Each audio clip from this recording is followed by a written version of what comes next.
Oui mes amis, nous allons vivre, et vivre fort intensément, à ne regarder que devant. Vivre à plus de 100 000%, en oubliant qu'on va mourir. Oui mes amis, nous allons vivre, sans condition, vivre vraiment.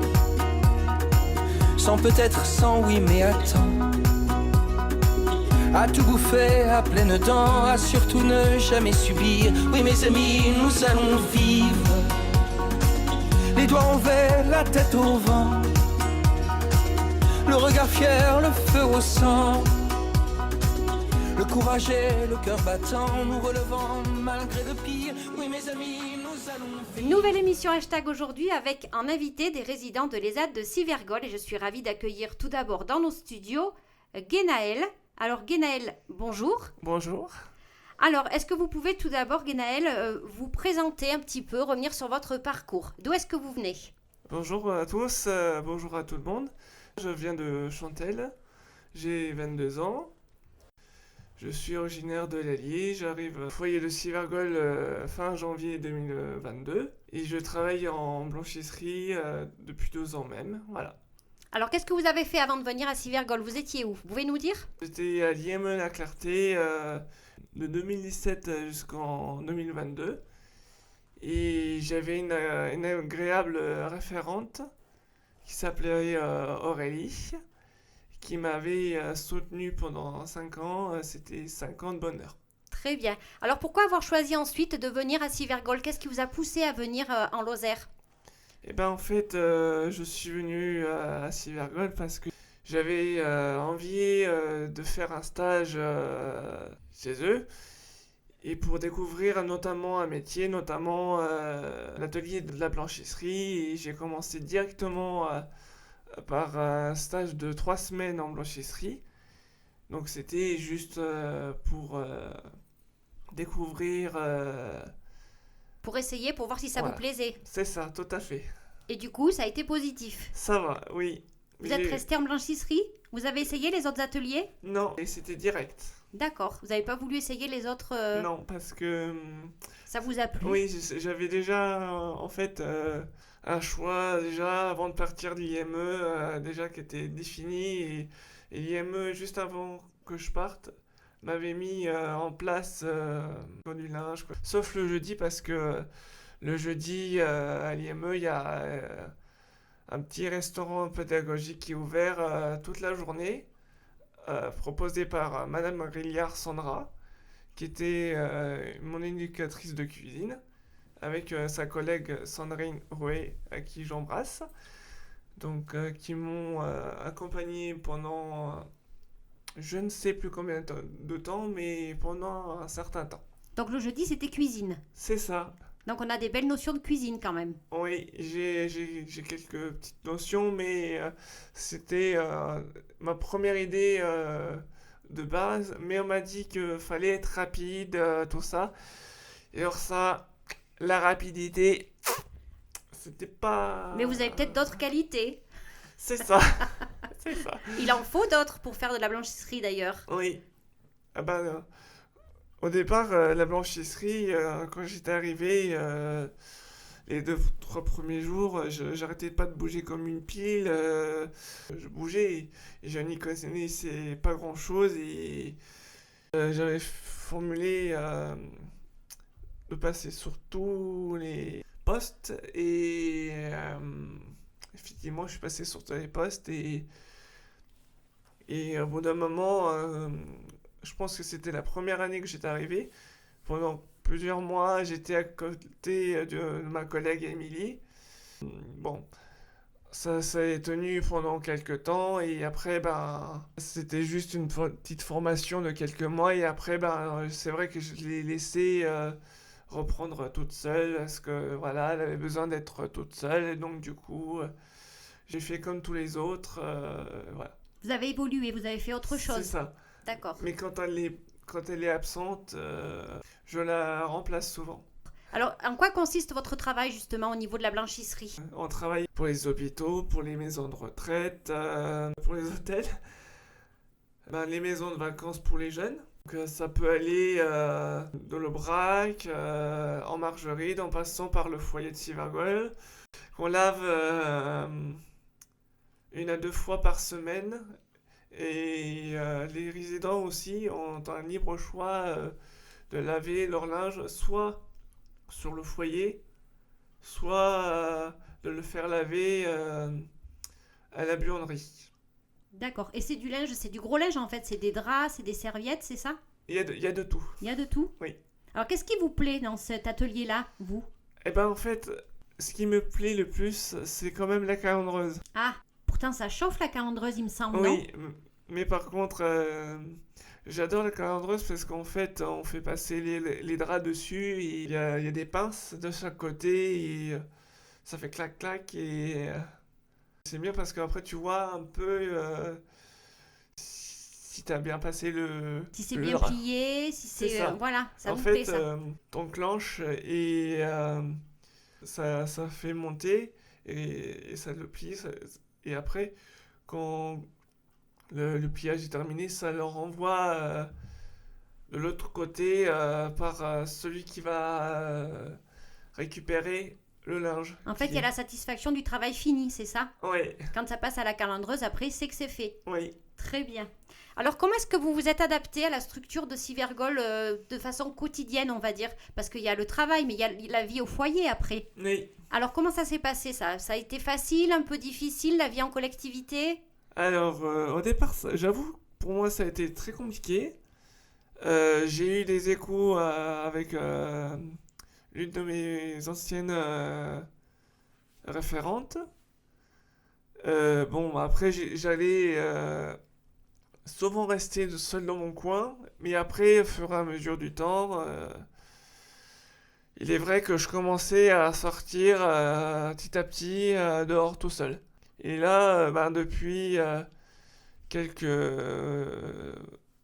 mois, quelques semaines, c'est vrai que maintenant j'essaie D'apprendre à connaître les autres? C'est D'aller ça. vers les autres? Et aussi en même temps, parce que j'avais changé de groupe, donc maintenant je sors plus, je fais des balades, Vous vous intégrez au groupe en fait? c'est ça. D'accord. La première année, j'avais invité un résident à aller voir Soprano à Décines-Charpieu. C'est une petite périphérie de Lyon, au Groupama Stadium. Et ben, on a passé un week-end, mais agréable tous les deux. Bah oui, ça devait être un sacré souvenir ça. Oui. Il devait y avoir de l'ambiance. Oui. On a été très, très honorés tous les deux. Et le soir, quand on est rentré, j'étais mais claqué. Ah oui, je me doute, oui.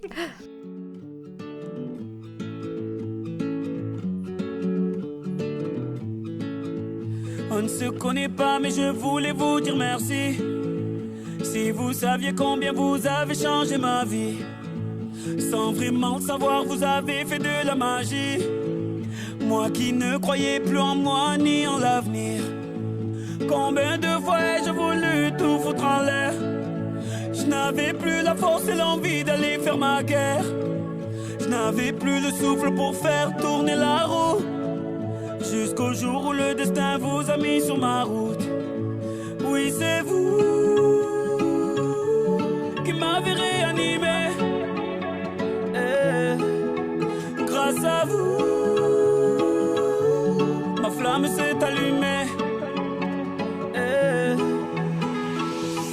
On a tous un jour eu ce moment de magie, croisé ce héros malgré lui qui vient sauver une vie. Un mot, un sourire, une histoire et l'espoir fleurit à tous ces héros. Malgré eux, je voulais leur dire merci.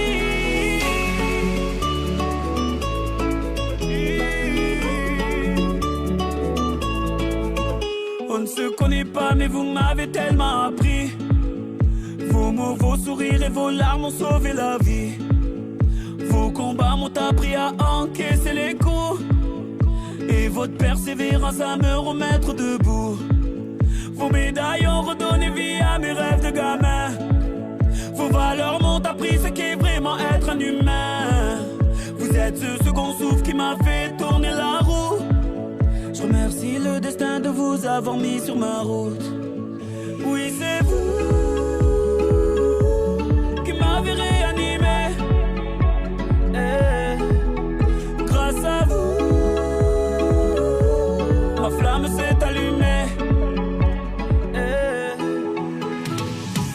On a tous un jour eu ce moment de magie, croisé ce héros malgré lui qui veut sauver une vie. Un mot, un sourire, une histoire et l'espoir fleuri à tous ces héros. Malgré eux, je voulais leur dire merci. La la la la la la oh oh la la la la la la oh oh la la la la la la oh oh la la la la la oh. Je ne veux pas vous déranger ni vous embarrasser. J'avais tellement besoin de voir mon héros et de lui dire merci. Ces mots vous sont adressés, peut-être qu'ils feront l'effet que vous avez eu sur ma vie. Donc des balades, on a compris que vous avez cité tout à l'heure, vous faites des balades, vous avez été à des concerts, qu'est-ce que vous faites d'autre encore? Moi, je fais des petites activités dans la semaine. C'est-à-dire? Ça peut passer par du théâtre avec Serge Lacan, les mardis soirs, donc avec qui on prend beaucoup plaisir à rigoler. Et effectivement, sur scène donc, notamment à Saint-Chily d'Apcher, Ciné-théâtre? oui, un petit théâtre Au Gérard... Petit Théâtre Gérard Boulet. C'est ça. D'accord. Et même aussi dans des maisons de retraite à l'EHPAD Les Pins, qui est situé à Saint-Alban-sur-les-Manoles. Et aussi, à chaque fin d'année, on représente une représentation allemande à l'espace des anges. Alors qu'est-ce que c'est que ça? Et ben en fait, l'espace des anges, c'est là où on se réunit plusieurs groupes de théâtre avec Serge et toute la... La troupe? Oui, toute la troupe du théâtre. Et franchement, on découvre beaucoup d'autres personnes qu'on n'a pas la chance de voir. Et effectivement, cette année, à la mi-juin, j'ai fait ma première représentation à l'Espace des Anges et j'ai pu découvrir l'équipe de théâtre de Saint-Chally. Ah, parce que vous produisez et les autres se produisent devant vous, c'est ça en fait? Oui, C'est un échange. C'est ça, D'accord. on fait des échanges et ce qui est bien aussi cet été, c'est qu'avec la troupe de théâtre de Saint-Chally, on a eu la chance de tourner un film. Alors, je le dis aux auditeurs, Mhm. le court-métrage qu'on a fait cet été, il est encore En production. C'est ça. Donc là, il est en train de se monter. Et si ils sont intéressés, ils pourront aller le voir. En 2025. C'est ça. D'accord, c'est prévu pour 2025. C'est ça. Alors ça doit être une sacrée expérience, ça aussi, de tourner un court-métrage comme ça. C'est ça. Alors, comment ça s'est passé? Eh ben, ça fait drôle. Qu'est-ce que vous aviez par exemple comme rôle, vous, à faire dans ce film? Eh ben, si ma mémoire est bonne, je devais regarder ce qui se passait. J'avais un drone Oui. et j'avais été aidé par Christophe Mouissier parce que c'est lui qui dirigeait le drone et j'avais la fausse manette. Donc du coup, ça fait comme si j'avais... Les manettes, si vous aviez les commandes. C'est ça. Finalement, ça s'est plutôt pas mal tourné. Alors c'est un film qui parle de quoi? Eh ben en fait, ce film parle de la maltraitance d'une jeune. Et effectivement, il y a eu beaucoup d'émotions. C'est un sujet d'actualité en plus, hein? Ouais, oui, parce que je vois encore au jour d'aujourd'hui, avec les infos, c'est terrible. Mais les réseaux sociaux et tout, ça va Mm. loin, hein? Ouais, ouais. Donc c'est bien de dénoncer ça à travers un court-métrage. Oui, et en plus, je fais une annonce, parce que je pense que si vous êtes victime d'harcèlement, tout ça, n'hésitez pas à en parler à un proche, à un parent ou à qui que vous soyez de confiance. Je pense que c'est l'une des meilleures façons. C'est un très bon conseil. Et au niveau du théâtre, on n'y est pas revenu tout à l'heure, mais quel genre de pièces justement vous jouez? C'est plutôt des pièces avec de l'humour qui sont légères ou plutôt des pièces dramatiques? C'est la deuxième que je fais avec Serge. La première que j'ai jouée, c'était Bagage. Je pense que tout le monde la connaît, enfin pratiquement. On en avait déjà parlé, il me semble, dans une émission précédente, oui, avec d'autres résidents. Oui. Mais... Oui. Et là, on a changé il y a quelques temps. Là maintenant, cette fois, ça va être la surface de réparation. Ah, Oui, un grand thème là aussi. c'est ça. Je vais expliquer à nos auditeurs ce que c'est. Oui, C'est en fait des personnages qui vont tous avoir un rôle particulier et en fait tout va bien se passer au départ, mais au bout d'un moment il va y avoir un couac. c'est ça, un couac, et le couac ça va perturber toute la scène. Je peux vous donner un exemple très concret. Oui, Je joue le personnage d'un clown, voilà, Toto le blaireau. Voilà, ça c'est pas moi qui ai mis en place le nom, c'est Serge, et ben en fait lui son rôle, il va rentrer sur scène d'abord. Au bout d'un certain temps, il va faire 2-3 tours qui vont passer comme il faut, oui. et le troisième tour, Patatras. et voilà, il va faire j'ai glissé, chef. On, Ah con- bah, on connaît cette réplique. oui, la 7e compagnie. Voilà. Et après, ça va engendrer quelques problèmes et il va falloir essayer de réparer tout ça. C'est ça, parce que, alors, c'est pas le seul problème qu'il va rencontrer dans ses péripéties. Il va d'abord montrer à la secrétaire un exploit qu'il va essayer de faire, donc de jongler avec des boules de 100 kilos. Alors, bien sûr, je parle des boules de pétanque ou quoi que ce soit, parce que ça pourrait mettre à confusion. Au moment, je vais les lancer, et maman, je vais tellement les lancer super hautes, je vais les chercher, et après, t'as la secrétaire qui va dire attention, il y en a une, et là, je la prends sur la tête. Et alors là, ça m'est arrivé une très moche lors de la représentation. Je suis tombé mais par terre, et j'ai fait ouh, j'ai mal voilà. Et lors d'une représentation ou d'une répétition? Juste à la fin, Ah bon? oui, j'avais rampé, et c'était très rigolo.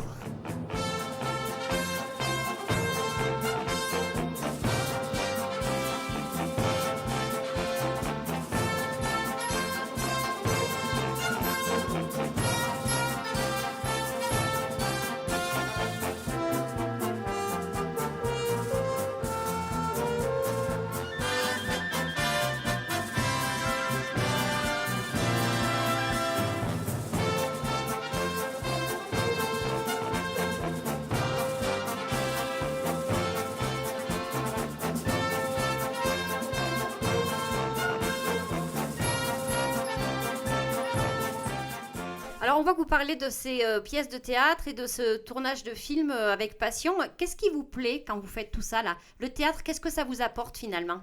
Eh ben, en fait, moi, ça me fait du bonheur.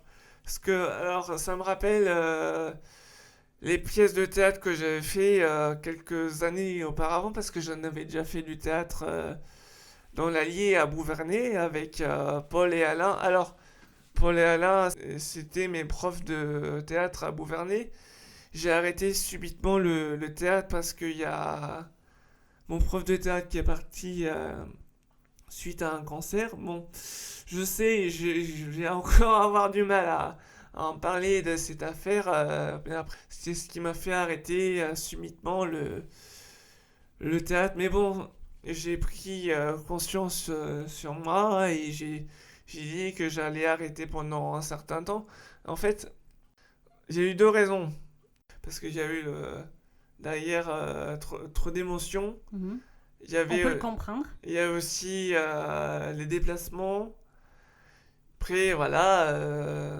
Donc, vous êtes content quand même d'en refaire à Civergol Oui, finalement. ça fait toujours du bien. Et ça vous permet d'aller vers les autres aussi, puisque vous disiez que vous étiez un peu tout seul, des fois dans votre coin. Finalement, le théâtre, ça permet ça aussi. Ça permet de partager et d'aller vers les autres. Oui, Et d'apprendre à les connaître aussi. oui, tout à fait. Et puis eux apprennent à vous connaître. Oui, et même, alors, vous voyez, le théâtre, les activités dans Cybergol avec les moniteurs d'atelier, tout ça, on en fait partout, hein.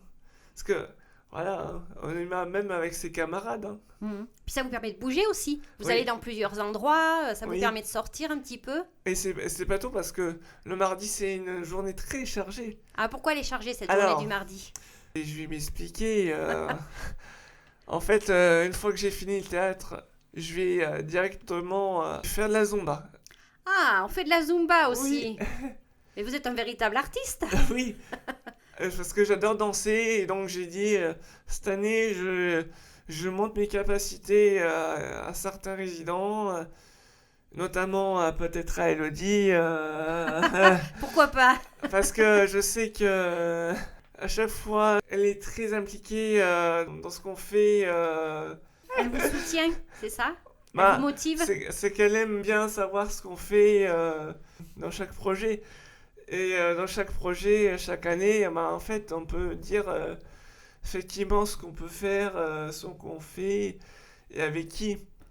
Et effectivement, je vais à la Zumba avec Pascal, qui est une résidente qui fait aussi du théâtre avec moi et avec qui des fois on s'entend super bien.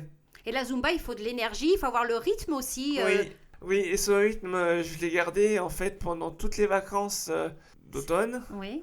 Parce qu'en fait, vu qu'il n'y a pas eu de Zumba pendant les vacances, eh ben, j'ai pris un énorme plaisir à danser pour pas perdre le rythme. Mais effectivement, Donc il y avait de la Ça fait du Zumba bien. dans l'établissement, dans la chambre, le soir, à l'ESAT, durant les vacances, là. oui, quand je pouvais. Ben, c'est bien ça. Vous avez envie de nous parler d'autre chose, de vos autres activités, de vos autres passions? On a fait le théâtre, donc ce film, la danse. Oh, je peux peut-être vous parler des petites sorties le week-end. Pourquoi pas? J'ai un souvenir, ça tombe bien qu'Elodie soit là, parce que quand j'étais en stage, l'une des premières sorties qu'on avait fait, c'était avec Rachel et Elodie. C'était au Laser Game à Aubière. Et je me souviens, ça m'avait fait sortir, effectivement, De votre coquille? c'est ça. Effectivement, c'était très ludique. Et d'ailleurs, j'avais regardé pendant encore les résultats et c'était très, très agréable. Comme quoi ces sorties, en fait, elles servent à quelque chose quelque part, ça vous fait avancer. Oui, tout à fait. Effectivement, quand on sort, ça fait super bien.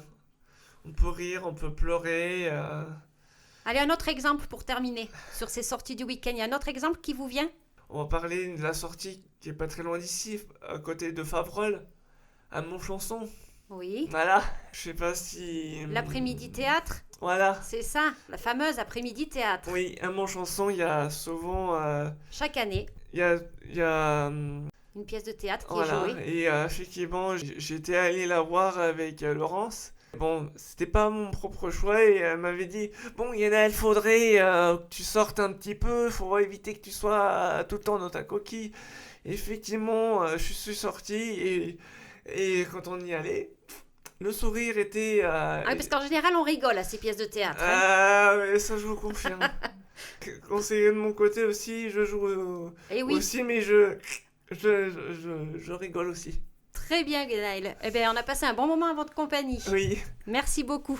Oui, mes amis, nous allons vivre sans regret, sans tourment, pliant peut-être mais résistant à toutes les tempêtes, les torrents, à toutes les critiques des spires. Oh mes amis, nous allons vivre sans être de tous ces gens qui meurent bien avant de mourir. Oui mes amis, nous allons vivre toujours en se disant qu'à part l'amour, rien n'est urgent.